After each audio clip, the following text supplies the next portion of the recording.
Salut à tous, HB Trading ici, toute première vidéo sur la chaîne. Je n'ai jamais fait ça auparavant, donc je vais vous demander d'être gentil pour ma toute première vidéo.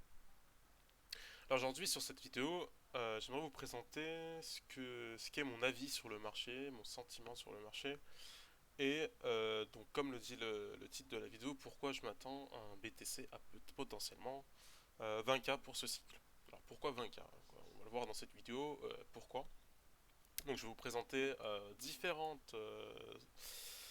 indicateurs qui tendraient à me dire qu'on va retourner potentiellement à 20K. Mais qu'est-ce qu'on va faire avant? C'est ça la question. Est-ce qu'on va plutôt faire une impulsion haussière avant de partir chercher plus bas? Ou est-ce qu'on va partir pour un très gros dump à partir d'ici? C'est-à-dire là où on se trouve actuellement le 16 janvier. Alors, quand on regarde ce chart comme ça, là, on se dit mais qu'est-ce que c'est? Du coup, là, bah, on se retrouve en fait sur un niveau de support clé, pour ceux qui se demandent. Donc qu'est-ce qu'on a fait avant de se trouver sur ce support clé? Bah écoutez, on a fait un premier cycle ici. On s'est retrouvé sur un dump assez puissant, j'ai envie de vous dire, où en fait on s'est finalement retrouvé sur un support clé, et c'est le support des 30K, donc 30-29K. Durant ce support des 29-30K, on a eu des spring low ici, comme vous pouvez le voir, pour dégager le maximum de gens du marché en allant en fait chercher des liquidités, des poches de liquidités pour pousser le prix vers des niveaux plus hauts. C'est ça l'objectif d'un dump, hein. Quand vous avez des corrections comme ça, c'est juste des gens qui prennent des profits ici, qui redistribuent les BTC pour dégager du marché et pour potentiellement remettre de l'essence dans la fusée, hein, tout simplement. Donc là, actuellement, le BTC, quand on a touché justement les 40K avant de faire une petite correction, là, comme vous pouvez voir un petit dump là vers le bas, on était à 41K. Aujourd'hui, un an après, tout pile, hein, on se retrouve toujours euh, au niveau des 40K. Donc, moi, je tendrais à dire aux personnes qui disent que le BTC n'est pas un coin stable, vous voyez bien que si. Un an après, on revient à ce niveau-là des 40K. Où on était en pleine euphorie, bien sûr, hein. Aujourd'hui, les gens, quand on se retrouve à 40K, se disent putain, c'est abominable.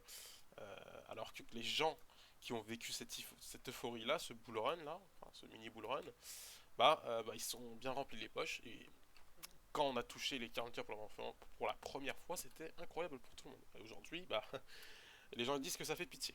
Donc voilà. On se retrouve donc maintenant actuellement à un support clé, comme vous pouvez le voir. Hein, on a touché plusieurs fois ce support clé des 40K et on se retrouve encore une fois dessus. Après, un ATH quand même, un all-time high. Mais qu'est-ce qu'il nous dit ce all-time high? Il dit qu'en fait, pour moi, personnellement, je penserais qu'il n'est plus assez d'essence en fait sur le marché. Alors pourquoi je pense comme ça? On fait un premier ATH, on consolide, donc on fait une petite accumulation. Ici, on a une phase d'accumulation. On a quand même l'entrée des institutionnels, donc du Chicago Mercantile Exchange et Wall Street, ici, hein, qui sont rentrés en longue. Hein, on a eu une très très grosse montée de l'Open Interest.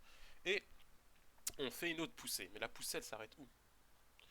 Elle s'arrête après combien de pourcents, cette poussée? Elle s'arrête après 7,56% de différence. C'est-à-dire que on arrive à un moment où on est obligé de se demander s'il reste encore de l'essence sur le marché. Parce que euh, pour moi, une montée comme ça, pour un all-time comme ça, moi j'aurais tendance à dire qu'il y a un essoufflement chez les acheteurs. Voilà, donc les gens se sont assez, on va dire, goinfrés ici. Bah, euh, j'ai envie de vous dire que ça c'est un cycle, hein, j'ai envie de vous dire que ça c'est un cycle. Après moi je dis pas que voilà, on peut pas repartir vers une vague haussière. Bien sûr que si, on peut peut-être même taper un triple top. Donc un, 2, 3, puis repartir à la baisse après bien sûr. Mais ici c'est du 50-50. Voilà, il faut le dire honnêtement, faut pas croire aux gens qui disent que oui c'est sûr ce cycle-là on va voir un 100K. Bah non, ça marche pas comme ça. Personne n'est sûr. On est sur un support clé, oui. Shorter ici c'est très dangereux. Mais longue aussi. Alors pourquoi longue aussi? Parce qu'on peut encore chuter d'ici et aller chercher des niveaux comme les 33K, les 30K. Donc ici c'est du 50-50. Le marché est indécis. Personne ne sait ce qui va se passer après ça. Donc on se retrouve ici. On se retrouve ici surtout après un gros dump. Hein. On est parti des 58K, on est descendu en une soirée à 42K, c'est énorme. Et sachez que le BTC fait souvent ça, comme vous pouvez le voir ici, première fois. Quand vous avez justement un dump comme ça, les gens en fait ils placent leurs bids, leurs ordres d'achat plus bas, donc ils sont préparés. Qu'est-ce qu'elle fait la bougie? Elle repart à la hausse comme ça, donc comme une fusée si vous voulez, elle repart à la hausse, elle file tous les BTC qui est en ordre d'achat, mais ce qu'elle fait le BTC c'est que, ce qui fait le BTC c'est que il va revenir combler justement cette bougie. Qu'est-ce qu'il fait ici le BTC? Il vient recombler cette bougie à chaque fois, il le fait tout le temps. Pareil ici, on monte, correction, le Bitcoin vient corriger ici encore une fois pour aller chercher la liquidité. Ça c'est habituel, hein, sur le BTC c'est classique, même pendant une période de hausse, le BTC le fait quoi. Comme vous pouvez le voir ici, le Bitcoin monte, corrige, puis va rechercher de la liquidité pour pousser le prix plus haut. Ça c'est normal, hein, c'est ce que fait le BTC habituellement. Donc il nous l'a fait ici. Donc beaucoup disent que actuellement c'est le meilleur moment pour repartir, on est sur un support clé et tout, donc voilà, la machine doit être relancée, mais pour ce faire déjà il y a plusieurs niveaux de résistance à passer. Vous avez le premier ici, 45K7, donc il faut passer, consolider au-dessus, puis repartir à la hausse, donc c'est pas gagné. Est-ce qu'on va être capable de faire ça? Est-ce qu'on va pouvoir aller chercher? Ou alors est-ce qu'on va se faire rejeter violemment, revenir ici, ne pas tenir, puis aller chercher un prix plus bas? Donc il y a plusieurs scénarios, il faut le savoir. Donc même si on venait à casser ici, il nous reste encore le niveau des 51K à passer. Le 51K1, 51K2. Ce niveau-là, il faut le passer. Donc si on est chanceux, on consolide. Sinon, on fait une déviation, on part vers le bas. Sinon, on consolide, on repart à une hausse. On va chercher de la liquidité un peu plus bas, faire croire aux gens qu'on va partir sur une tendance baissière, qu'on repart plutôt sur une tendance baissière, et non, on va chercher un niveau plus haut. Mais en tout cas, là, le BTC, il est à 43K. Ça dump, ça monte, ça dump, ça monte. Le marché est vraiment indécis. Vous pouvez le voir en 4 heures. Hein. Même si on va mettre en 2 heures même. Vous pouvez voir que le BTC, il est là. Il attend. On a fait une très grosse poche de liquidité ici. On est parti chercher de la liquidité. On a fait peur aux gens. Hein, les gens, ils se sont dit, putain, on va descendre, on va perdre les 40K. Ça a vendu en masse. Et non, on a eu un très très gros ordre d'achat qui a poussé le prix à la hausse comme jamais, comme je le dirais. Puis euh, une deuxième poussée et une troisième poussée ici. Maintenant ça revend. Là on est en train de consolider, on ne sait pas ce qui se passe. Là en tout cas le marché il n'est pas très clair. Il indique rien. Il ne faut pas s'emballer.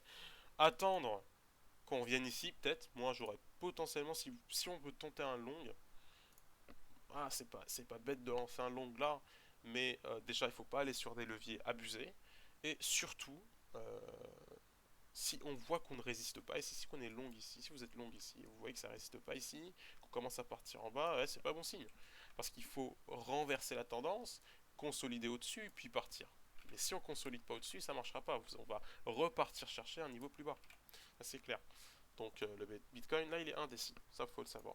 Donc, moi mes indicateurs que j'utilise, je vais vous les montrer. Moi j'utilise des indicateurs plutôt long terme. Quand je me lance en longue sur le marché, moi je suis pas un scalper. Je ne vais pas aller chercher à comprendre est-ce qu'on va baisser de là, est-ce qu'on va monter de là. Moi je rentre plutôt dans des niveaux bas et dans des niveaux hauts. Ok, d'accord? En short, si je peux pas. Si vous voulez lancer un short, je suis désolé, mais vous aviez un niveau ici pour lancer un short, vous aviez tout ce temps là pour lancer un short et vous avez tout ce temps là pour lancer un short. Si vous lancez un short là, écoutez, vous avez beaucoup de chances qu'on aille chercher des niveaux plus hauts, vous liquidez, puis aller chercher des niveaux plus bas. Voilà, c'est comme ça qu'il joue le marché. Le marché va se poser la question, est-ce qu'il y a de la liquidité en bas ou est-ce qu'il y a de la liquidité en haut? Donc la question elle va être vite, on va avoir on va avoir cette réponse sur la question. C'est-à-dire que si on voit qu'il y a de la liquidité en bas, on ira chercher en bas de toute façon. Mais si on voit qu'il y a de la liquidité en haut, on n'ira pas aller chercher plus haut. C'est clair, hein. Le marché peut aller grave monter, 52K, même aller chercher les 59K, puis aller baiser tout le monde en partant chercher un prix très bas. Donc c'est comme ça qu'il joue le marché. Il va chercher là où il y a de l'argent. C'est tout bête. Donc, parlons maintenant d'un des indicateurs que j'utilise et que beaucoup utilisent. C'est un indicateur de renversement de tendance qui est le SAR. Pourquoi le SAR? Je vais vous montrer. Le SAR, si vous voulez, c'est un indicateur de renversement de tendance que beaucoup d'analystes techniques utilisent. C'est le même créateur du RSI qui justement utilise cet indicateur, enfin, qui a fondé aussi cet indicateur, qui est le SAR. Donc le SAR parabolique, qu'est-ce qu'il nous a montré dans le passé? Il nous a montré par exemple des bearish reversals. Alors, quand vous voyez ces points-là, justement, vous avez des points en bas des bougies, vous avez des points en haut des bougies. Quand les points apparaissent pour la première fois en haut des bougies actuelles du marché, ça pue. Il faut sortir. C'est-à-dire qu'il nous indique un top. Il faut dégager du marché. Donc qu'est-ce qu'il nous a fait? Il nous a indiqué les premiers points. On observe. Ok, le marché part sur une tendance baissière, sur un bear market. Ensuite, qu'est-ce qui se passe quand on a un bottom qui se pose? Le SAR dit attention, on commence à avoir un renversement de tendance à la hausse. Qu'est-ce qui se passe? Renversement de tendance, bullish, on rentre. On va chercher des niveaux plus hauts. Donc quand on a un signal bullish, forcément le signal prochain, il est bearish. C'est comme ça. Regardez, hop, une deuxième fois, indication de top. Le marché, enfin le SAR nous demande de dégager, donc on dégage. Ce qui se passe après, ce qui est étonnant sur le SAR, puisque c'est un indicateur, c'est technique. Pendant le Covid, pendant la news du Covid, quand tout le monde a appris qu'il y avait le Covid, justement, quand on l'a appris pour la première fois, le marché, il a dump, c'est tout à fait logique. Tout le monde vend, tout le monde a peur, c'est le marché. Et le SR, en fait, il s'est fait rect. Il s'est dit putain, qu'est-ce qui se passe? Il a indiqué un renversement de tendance, donc ça veut dire qu'en fait, on devrait partir comme ça. Vous voyez, si on raccorde en fait la charte, on devrait plutôt partir vers une hausse comme ça. Mais ce qui s'est passé, c'est qu'avec le Covid, le SAR ne peut pas prédire qu'il y a le Covid, ça c'est clair. Donc on est parti sur une baisse, mais c'est pas grave. Après cette baisse, renversement de tendance, le SAR qui nous réindique après que c'est bullish, préparez-vous à une hausse. Une seconde. Donc on repart à la hausse. Le top du 12 avril, quand on atteint les 67K sur le BTC, je crois, 67 ou 65, je ne sais plus. Alors 65K, excusez-moi. Il nous a indiqué encore une fois que ça puait, qu'il fallait dégager du marché. On dégage du marché. Et ensuite, une deuxième fois, on nous indique au bottom des 30K un renversement bullish cette fois. Et là, actuellement, sur le marché, on se retrouve à un signal bearish. Donc, toujours rien de la part du SR parabolique en weekly. Il ne dit rien du tout. Il nous dit attention, il n'y a rien encore. On est toujours sur cette tendance baissière. Et comme vous le voyez, excusez-moi, il n'y a toujours pas de point. Aucun point qui apparaît ici. Moi, je rentre pas sur le marché. C'est un indicateur qui lag, faut le savoir. C'est-à-dire que c'est un indicateur qui prend son temps, mais qui au moins, je veux dire, est précis. C'est-à-dire qu'il ne va pas vous indiquer une tendance de 1 jour ou de 2 jours. Il va vous indiquer une tendance long terme. C'est ce que je cherche, moi, vous voyez ce que je veux dire. Donc là, il nous indique rien, il n'y a toujours pas de point, on n'a pas un début de point là, donc moi je rentre pas sur ce marché. Beaucoup trop risqué. Voilà, donc le SAR parabolique, on observe. Pas de signal SAR encore. Très bon indicateur, moi je l'utilise en tout cas si je veux rentrer sur une tendance, là n'importe laquelle, ça peut être une tendance short, une tendance long terme. Long, pardon, c'est-à-dire à la hausse ou une tendance à la baisse. Ensuite, moi j'utilise aussi, si vous voulez, le Bitcoin dominance.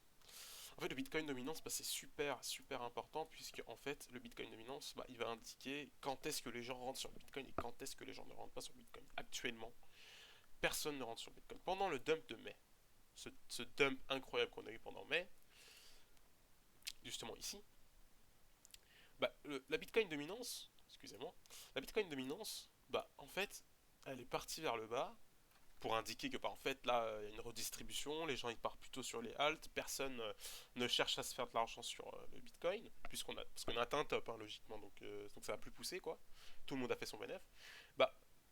Après ce dump, vous voyez, après ce dump, la Bitcoin dominance elle a fait une poussée incroyable. Elle a fait une poussée incroyable. Pourquoi? Parce que les gens ils ont vu ce dump, ils se sont dit putain faut qu'on court en fait sur ce Bitcoin. Donc les gens ils ont investi directement sur le Bitcoin, transfert des capitaux sur le Bitcoin, et donc la Bitcoin dominance elle est montée. Très simplement. Comme vous pouvez le voir, période de baisse, donc on a une consolidation, on a une accumulation de Bitcoin. Qu'est-ce qui fait? La Bitcoin dominance commence à valser, donc il va baisser, va monter, va baisser, va monter. Mais là ce que ça veut dire en fait c'est que si on comprend bien, même pour le dump de septembre, par exemple, quand vous voyez le dump de septembre, ici, en fait, la Bitcoin dominance, elle est partie sur une baisse pendant la montée, d'accord? Elle est partie sur une baisse, pourquoi? Parce qu'elle va faire des sideways, c'est-à-dire les sideways, c'est-à-dire qu'elle va commencer, en fait, les capitaux vont commencer à se transférer plutôt vers les alts. vers les altcoins, où les gens ils vont se dire, bah en fait, moi, l'opportunity cost sur les alts est meilleur que sur le Bitcoin. Moi, je vais faire beaucoup plus d'argent sur les altcoins. Et donc, on a un transfert des capitaux. Et qu'est-ce qui se passe? Bah, ça baisse, ça baisse, ça baisse. Et puis, quand on a le dump, boum. Donc, quand on atteint le bottom, là, on atteint le bottom vers là. Faut se dire que le bottom, il est vers là. Là, on a le bottom sur la Bitcoin dominance. Boum, grosse baisse. Pardon, grosse baisse. Donc, et boum, grosse augmentation. Grosse augmentation résultant bah, d'un dump du BTC. Donc, qu'est-ce qui se passe actuellement pour janvier-février? Moi, je m'attends encore une fois à un dump. Pourquoi? Parce que déjà, on est au bottom sur la Bitcoin dominante, ça fait deux fois. Donc, pour moi, ça serait une tendance. Moi, je viendrai à confirmer que ce soit une tendance. Et donc, j'attends encore une fois que le Bitcoin, bah, regardez, on est à 40K, et vous le voyez bien, le Bitcoin, bah, la dominance, elle a fait qu'une poussée. On est reparti chercher de l'argent sur les alts. Les gens repartent chercher des leviers sur les alts. Et donc, les gens se disent, bah, c'est pas intéressant d'investir sur le Bitcoin encore. À 40K, vous imaginez? À 40K, on dit toujours, c'est pas intéressant de chercher de l'argent sur le Bitcoin. Voilà, c'est fou. Faut se dire que c'est comme ça que ça marche. Et donc, quand on aura ce dump, je sais pas si on l'a d'ailleurs, si on a ce dump jusqu'à 30K, 33K, 35, n'importe quel, bah, il faudrait commencer à voir une montée. Et ça pourrait vous indiquer que, d'accord, il y a une entrée des capitaux, des baleines sur le Bitcoin, c'est que ça sent bon, ça commence à accumuler. Mais là, pour l'instant, aucun signe pour moi. Aucun signe sur le Bitcoin dominant, ce qui montre qu'il y a une accumulation sévère là actuellement. Donc ça ne veut pas dire que le Bitcoin ne montera pas. Bien sûr que de par là, peut-être que ça, on attend encore, le marché attend encore des confirmations. C'est pour ça que peut-être que les baleines ne rentrent pas. Mais c'est vrai que si les bitcoins sur les baleines commencent à rentrer sur le bitcoin à ce niveau-là avec des gros capitaux, oui, la bitcoin dominance va gonfler, tout de même, quand même. Mais je viendrais quand même à dire qu'on aurait besoin de plutôt un dump pour forger, pour gonfler la Bitcoin dominance et la faire monter à son top, encore une fois, à un top des 48%, 45%. Mais là, actuellement, on a 39%, c'est un bottom. Comme les précédents dumps, les dumps, c'est un bottom. Donc, moi, c'est ce que je penserais. Après, voilà. Ce n'est que mon avis, donc on va voir comment le Bitcoin s'en sort. Donc, ensuite, il y a aussi une thèse qui est très intéressante à être relevée, faut vraiment le prendre en compte, c'est les CME Gap. Alors, les CME, c'est Chicago Mercantile Exchange, c'est là où se retrouvent les gros poissons, c'est là où se rencontrent les gros poissons, c'est-à-dire Wall Street. Wall Street, tout simplement, les institutionnels, c'est là où ils font du trading sur le Bitcoin. Donc, qu'est-ce qu'une gap? En fait, c'est une période où le Chicago Mercantile Exchange n'est pas rentré sur le marché. Donc, on a un creux, en fait. Durant cette période, bah, le Chicago Mercantile Exchange, il n'est pas rentré sur le marché. Et souvent, on remarque que bah, pendant ces creux, on a des gros pumps, ok? On a des gros pumps et on a des gros dumps. Donc ça se joue beaucoup sur ces niveaux. Beaucoup de traders jouent sur ces niveaux. Et donc ici, on n'est toujours pas venu combler ce gap, ce trou-là, c'est comme ce que j'appelle ce gap. Donc vous voyez ici aussi que bah, on peut se dire qu'on est venu combler le trou ici, d'accord, en faisant ça et puis en cherchant un niveau plus bas. Et là, moi, je viendrais à dire que potentiellement, hein, on pourrait peut-être consolider, mais chercher un niveau plus bas. Et si ça continue, on cherchera un niveau plus bas ici. Et si ça continue, peut-être même chercher ce gap-là. Un gap assez fou quand même, des 19K. 18-19K. Bon, ça serait fou quand même, mais ça va pas se faire sur un mois, faut le savoir. C'est pas demain qu'on va avoir ça ou sur un mois. Ça va se faire sur plusieurs mois, sur 2 3 4 mois. Et ça viendrait à confirmer cette thèse de CME Gap. On pourrait peut-être même faire une poussée et puis aller chercher les gaps. D'accord? C'est comme ça que ça marche. Faut pas dire que ah bah une gap, ça va baisser comme ça. Bah non, ça baisse pas comme ça. C'est pas comme ça que le marché il marche. Donc oui, potentiellement là, sur les montées du Bitcoin, bah on a eu des gaps. Et sur la descente aussi, on aura des gaps. Et quand on a des gaps sur la descente, bah, on vient les chercher à la hausse ces gaps. D'accord? Comme ici. On a eu une gap ici, hop, on est venu la combler, on est parti à la baisse. C'est comme ça que le marché marche. Vous voyez ce que je veux dire? Et donc celui-là, on l'a pas encore comblé. Voilà. Donc on vient combler des paliers sur le Bitcoin, mais on vient combler aussi des niveaux du CME, comme ici.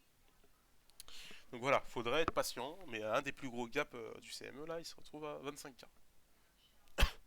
Voilà, c'est possible. C'est possible. Je dis pas que ça va arriver à 100%, mais c'est possible. Donc ensuite, voilà, j'ai fait un peu le tour. Je montre aussi quelque chose qui pourrait intéresser les gens, c'est cette théorie qu'on est au top, juste en regardant à l'œil nu, en fait, si vous voulez, tout simplement. Pourquoi alors? Quand on regarde bien, le Bitcoin dump après une très grosse augmentation, forcément. Donc 62 000%, le Bitcoin rentre en bear market, puisque les gens commencent à distribuer, à vendre, à take profit, à sortir du marché. Qu'est-ce qui se passe après ce bear market? On repart à la hausse. Bull market, bear. Bull market. On pouvait la prendre à partir de là, mais bon, je l'ai pris à partir du dump du Covid. Bon, ça peut se prendre à partir de là, c'est pas un problème. Ensuite, bull market. Et là, franchement, pour moi, personnellement, quand on regarde comme ça, moi je me pose cette question-là. Est-ce qu'on est plus proche du top ou est-ce qu'on est plus proche du bottom? Voilà, il faut se poser cette question. Est-ce qu'on est proche d'un top ou d'un bottom? Alors, est-ce qu'on peut toujours avoir cette impulsion haussière avant de partir à la baisse? Bien évidemment.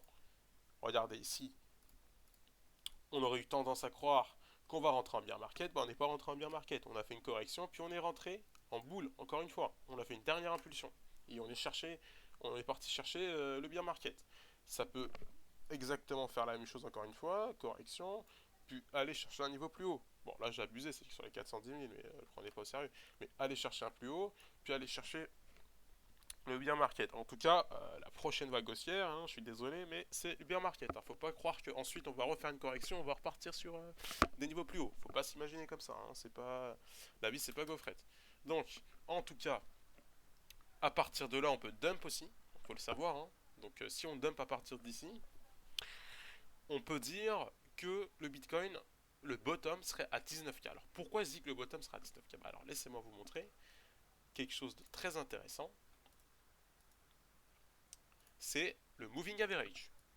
Qu'est-ce que le moving average en fait? C'est un indicateur qui va vous montrer la fluctuation des prix.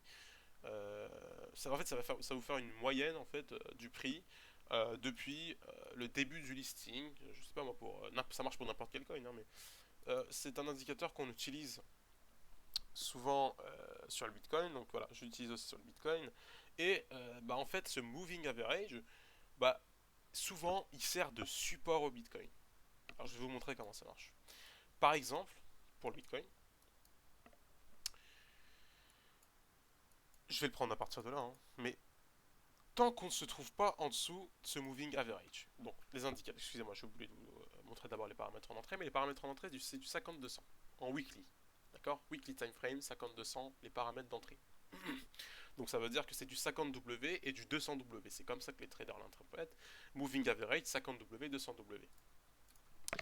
Ce qu'on remarque sur le BTC, ce qui est assez flagrant, c'est que regardez, le 50 moving average, donc le 50W, il a servi de support, de rebond au Bitcoin. À chaque fois qu'on est parti chercher ce niveau-là ici, on est venu sur la bande et on a bondi. Mais qu'est-ce qui se passe après? Petit dump, on vient pas bondir sur la bande. Pourtant, ça s'est battu, hein, si je me trompe pas. Regardez, dernière impulsion haussière, on a essayé de tenir cette bande, ça n'a pas marché, on est parti sur un bear market. Et encore une fois, c'est flagrant, puisque regardez maintenant le 200 EMA, 200W EMA, donc le 200 weekly, il a servi de support. Donc si on s'imagine que la bande continue comme ça, bon voilà, c'est juste une interprétation, hein, mais regardez ici comme on a bondi. On a eu un bounce, comme ils appellent les Anglais. On a eu un rebond sur le 200 MA. Donc tout d'abord, on a cassé le 50 MA avec une impulsion une grosse impulsion baissière quand même. Hein, boum, on vient casser cette impulsion avec une impulsion baissière, excusez-moi. Et on vient chercher le 200 MA. Donc le 50, on vient le casser, puis on va aller chercher le 200 MA. Le prix va baisser jusqu'au 200 MA. Et ça, il ne le fait pas qu'une fois. Regardez, encore une fois. Donc là, le 200 MA, on bondit à partir du 200 MA, on jump sur le 200 MA, on monte, on repart sur une impulsion haussière. Donc on est au-dessus du 50 MA, bull run, très très bien. Hop, qu'est-ce qui se passe? Encore une fois, c'est critique. Premier bond sur le 50 MA. On monte, on essaye de tenir. hop, on tente encore une fois de tenir, comme vous pouvez voir avec cette bougie, on tape contre le 50 MA, on part sur une vague baissière. Voilà. Et qu'est-ce qu'on va chercher encore une fois? Le 200 MA weekly. On revient chercher le 200 MA weekly. Et qu'est-ce qui se passe? On tape notre petit rebond sympathique dessus pour aller chercher des niveaux plus hauts. Pareil ici. On essaye de travailler la 50 MA. Donc normalement, ça aurait tenu. Il faut savoir que ça aurait tenu. Donc on serait parti sur une impulsion haussière à partir de là. Donc le 50 MA, cette fois, aurait servi, je veux dire, aurait servi ici de support. Mais bon, avec la news du Covid, quand les gens ils ont appris qu'il y avait le Covid, bah, les marchés, bah, allez, on se tire, ça pue, ça va jamais monter, les gens ils ont tout vendu. Bah, qu'est-ce qui s'est passé? Grosse chute, hein, voilà. Et on voit bien que la clôture, elle se fait toujours, encore une fois c'est magique, hein, mais elle se fait toujours proche du 200 weekly. C'est un truc de dingue. Donc encore une fois, la clôture, elle s'est faite proche du 200 weekly. Et qu'est-ce qui se passe? On reprend une vague haussière. Regardez, sur ce bull run actuel, hein, on prend la vague haussière. Elle sert de support, hein, parce qu'on a eu des ventes, petite correction. Elle a servi de support, le 50 MA. On est parti sur une montée. Où est-ce qu'on consolide? Sur le 50 MA. En plus, regardez ce qu'on fait. On va chercher de la liquidité. C'est ça qui est fou. C'est qu'on se dit, mais putain, on va partir à la baisse, on vient de casser le 50 MA. Et ben non, c'est comme ça que le marché tend des pièges. C'est-à-dire que on clôture toujours au-dessus, vous voyez. Donc, bon, au-dessus, c'est un peu gros, mais on clôture vraiment de façon assez proche euh, au, euh, au moving average. Aux deux, hein, que ce soit pour le 200 MA ou pour le 50 MA. Donc il nous a servi de rebond, on fait notre petite montée, et là, par contre, actuellement, on peut dire que ça pue. Je suis désolé de le dire, mais on peut dire que ça pue. Regardez, on a essayé de tenir. Bah, déjà, on a clôturé au-dessus parce que tout le monde a sué du cul. Je vais pas vous mentir, je vais être honnête avec vous, hein, tout le monde a sué du cul. Bah, t'avais beaucoup de gens contents à ce moment-là parce qu'ils se disaient: ah bah, on a clôturé au-dessus du 50 MA, plus personne n'a besoin d'avoir peur, on va repartir sur une hausse, vous inquiétez pas, elle nous a servi de support. Bah, regardez ce qui s'est passé après. Hop, on recherche une vague baissière, on clôture encore une fois au-dessus, c'est beaucoup de chance. Et cette fois, qu'est-ce qui se passe? Très grosse impulsion baissière. Juste regardez-moi cette bougie, c'est juste incroyable. On est en dessous du 50 MA. Et qu'est-ce que je vous ai dit quand on est en dessous du 50 MA? On va souvent chercher le 200 MA. C'est ce qu'on a fait sur le marché à plusieurs reprises, hein. Ça va pas être la première fois, je suis désolé, mais c'est pas la première. Bah, bon, voilà, le marché, bah, c'est rempli de hasard, hein, on va pas se mentir. On peut se dire que ça serait la première fois, hein, si on va pas chercher le 200 MA weekly. Mais moi, j'aurais tendance à croire qu'on taperait peut-être potentiellement un rebond sur les 49K. Boum, on va chercher un niveau plus bas. Et on va chercher quoi? On va chercher le 200 moving average. Et où est-ce qu'il se trouve si on continue? On va dire sur plusieurs mois, puisqu'il va monter ce moving average. Bah, bah, il se retrouve vers les 21K, 20K. Qu'est-ce qu'on avait dit, les 21-20K? C'est le précédent top. Hein, c'est presque le précédent top du précédent bear market. Et oui, c'est le précédent top du bear market. Donc, est-ce que ce serait pas super bullish qu'on vienne taper notre bear market, puis qu'on reparte à la hausse chercher un nouveau prix, euh, un prix dingue, hein, un nouvel ATH, après avoir tapé son rebond sur le précédent bear market? Moi, je trouverais que ce serait hyper bullish. C'est justement à ce moment-là où je rentrerai sur le marché. De toute façon, je vous le dis, c'est à ce moment-là que je préférerais rentrer sur le marché. Parce que je sais que je risquerai pas grand chose en spot, hein, j'entends bien, parce que dans les moments de baisse, il faut surtout pas acheter en big leverage, surtout pas tenter des leviers, parce qu'on sait jamais jusqu'où on va s'arrêter. Et donc je viendrai plutôt tenter des achats en spot, donc accumuler le maximum possible pour la prochaine vague haussière. C'est ce qu'il faudrait faire. Donc voilà. Donc ça c'est juste mon point de vue. Hein. Faut se dire que ça n'engage que moi. Parce que le marché, comme je vous dis, il est rempli d'hasard. Il peut faire n'importe quoi. En fait, plus sur ce marché on attend quelque chose, moins il y aura de chances que ça arrive. Alors pourquoi je dis ça? Bah, c'est tout simple. Dans ce cycle-là, Tout le monde attendait son Bitcoin à 100K. Je suis désolé, mais on est arrivé à 69K. Regardez, juste une hausse de 7%. Hein. Ça faut se dire que on voit comment les gens en fait paniquent en fait. Il ne faut jamais faire ce que. En fait, il ne faut jamais suivre ce que disent les gens sur le coup de l'euphorie. Et oui, parce que toutes ces analyses qui sont faites sur les 100K, sur les 200K by the end of the year, comme ils disent les Anglais, IOY 200K, 200K, bah ça n'arrivera jamais puisqu'il y a de l'euphorie. Qu'est-ce qui se passe pendant une période d'euphorie? Bah il y a de la panique. Et oui, parce que les gens ils commencent à se demander s'il faut vendre. Voilà. Donc il ne faut jamais, je dis bien jamais, vendre pendant une période baissière. Moi c'est le conseil que je peux vous donner. Mais il faut toujours vendre sur une période d'accélération. Ça c'est le meilleur moment pour vendre. Ça c'est le meilleur moment pour vendre. Ça, de toute façon, vous ne prédirez pas le top. Je vous le dis tout de suite, vous ne prédirez pas le top, vous ne prédirez pas le bottom. Mais les meilleurs moments pour vendre sur le marché, c'est durant les périodes haussières, pendant les périodes d'euphorie, pendant les périodes de grid. Un très bon indicateur pour justement, si vous voulez, tout simplement, pour savoir quand il faut vendre et quand il faut acheter, c'est le Bitcoin Fear and Greed Index. Donc qu'est-ce qui vous prouve cet indicateur? Il prouve en fait le sentiment de marché. Et encore, je peux vous le dire, hein, mais je doute que cet indicateur indique la réalité. Pourquoi? Parce que quand je regarde le marché et que comment je vois les gens entrer sur les altcoins, je vois des gens taper des x20, x30 en levier. Pour moi, le grid il est toujours là. C'est-à-dire que le grid il est toujours là. Vous avez des gens qui sont toujours là en mode c'est le bottom, faut in à gros coup, tout le monde se dit le bottom, en fait ça va créer un effet boule de neige si vous voulez, à force de croire que c'est le bottom, les gens ils vont crier, ils vont rentrer à gros levier et on va aller chercher de la liquidité plus bas. Et oui, donc ce réflexe buy the dip, faut faire très attention, faut faire très attention. On peut pas, je veux euh, dire que c'est le bottom alors qu'on n'a aucun signe clair. Vous voyez ce que je veux dire? Vous avez plein d'influenceurs sur Twitter qui disent aux gens ah, c'est le bottom les gars, faut rentrer à gros coups. Là c'est le moment d'accumuler. Bah non, vous saurez jamais. Vous saurez jamais quand il est le bottom. Vous saurez jamais quand il est le top. Vous voyez ce que je veux dire? Donc ce qu'on fait, c'est qu'on essaye de se dire que c'est le top. Donc même si vous aviez vendu là, c'est pas grave. Est-ce que c'est vraiment grave? Si vous êtes centré sur le marché là, parce que beaucoup de gens sont rentrés sur le marché là, vous avez des gens qui sont rentrés sur le marché là.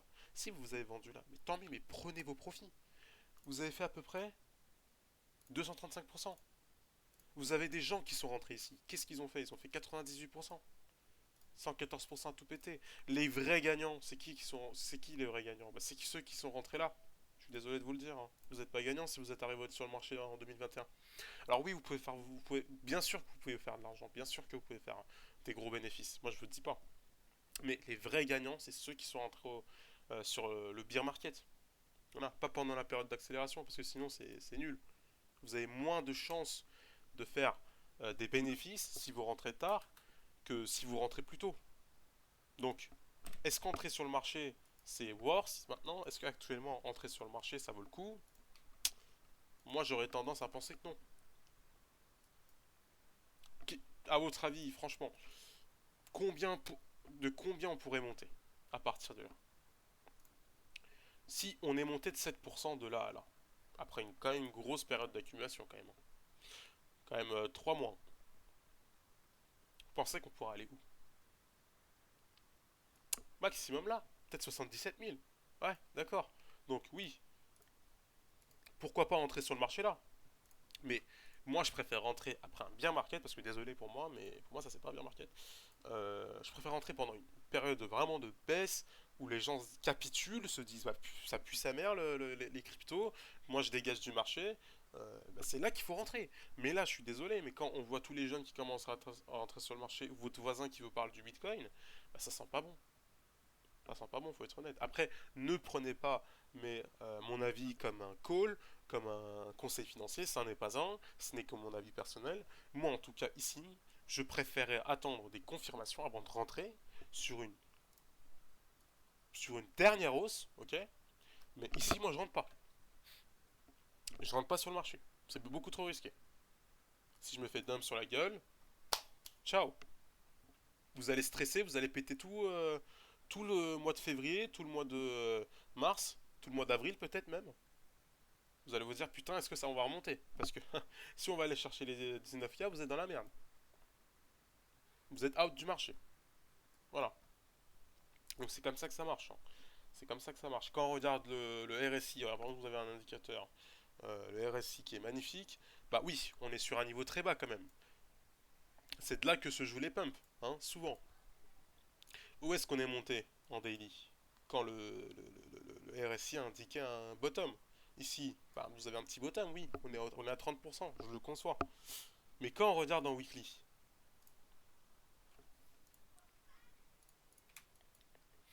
en weekly, moi je vois rien de fou. Je vois rien de fou. Donc, pendant les périodes de bear market, ici on a tapé un bottom, d'accord? Ici on a tapé un bottom, on a une très grosse hausse, d'accord? Bon, ça c'est à cause du Covid, ça c'était une correction déjà, ça serait remonté là, mais c'est pas grave.